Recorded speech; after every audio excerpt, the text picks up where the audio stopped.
أشواط سن المفاريد على بركة الله، وعلينا انطلاقة الشوط الرئيسي للابكار المفاريد.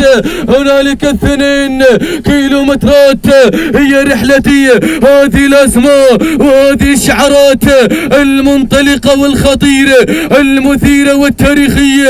ابدأ مع المقدمة وتابع الصدارة وتابع تحذير زيد بن مرزوق الشمرية، يقدم لنا تحذير بين مرفيع بين سميحان الشمرية، يقدم لنا تحديات وانطلاقات الكبيرة، بينما النقلة والدور دور المركز الثالث وتابع فخامة.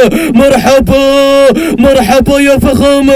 وصل المزروعية ناصر بن مسلم المزروعية يقدم لنا فخامة، بينما اللي على المركز الرابع مرحبا يا شبابية وبدر بن جزة الشمري القادم بانطلاقات الشبابية والقادم العلية مع تحديات جواهر.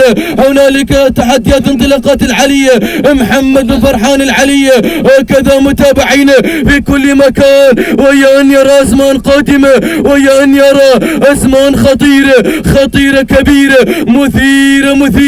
لكن الانطلاقة، لكن التحدي الشبابية الشوط الرئيسية النقطة الغالية، الشوط الرئيسية على ارضية هذا الميدان. دير لي بالك الزميل، وصل رفيع بن سميحان الشمري، وصل ابو يوسف والقادم العلية مع جواهر، والقادمة هوايل راشد بن فهيد المري يصل مع انطلاقات هوايل. لكن الانطلاقة مع رفيع يتقدم بتحديات الكبيرة، ينطلق بانطلاقات وتحديات المثيرة.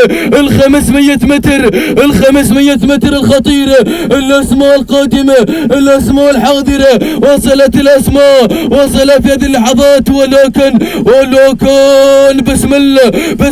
بسم الله طارت مستديرة. يبدو لي اخواني هذه طواري ولا الباسلة يتقدم رفيع بن سميحان الشمرية، يتقدم هذا الشعار الكبير، هذا الشعار المثير التي ابدع وتألق في مهرجان ولي العهد لنسخته الخامسة. سلامي عليك يا الممثل الدائم لأبناء هذا الميدان، سلامي عليك يا سلطة المضمرين رفيع بن سميحان الشمري مع انطلاقاته الكبيرة. المركز الثاني كان وصول راشد بن فهيد المري، المركز الثالث كان وصول الشبابية بدر بن جزة الشمري، المركز الرابع كان وصول عنايد عبد الله بن ناصر رملان، المركز الخامس نحيي لجنة الخط والتحكيم. التوقيت الزمن 3 دقائق 5 ثواني 64 جزءا من الثاني.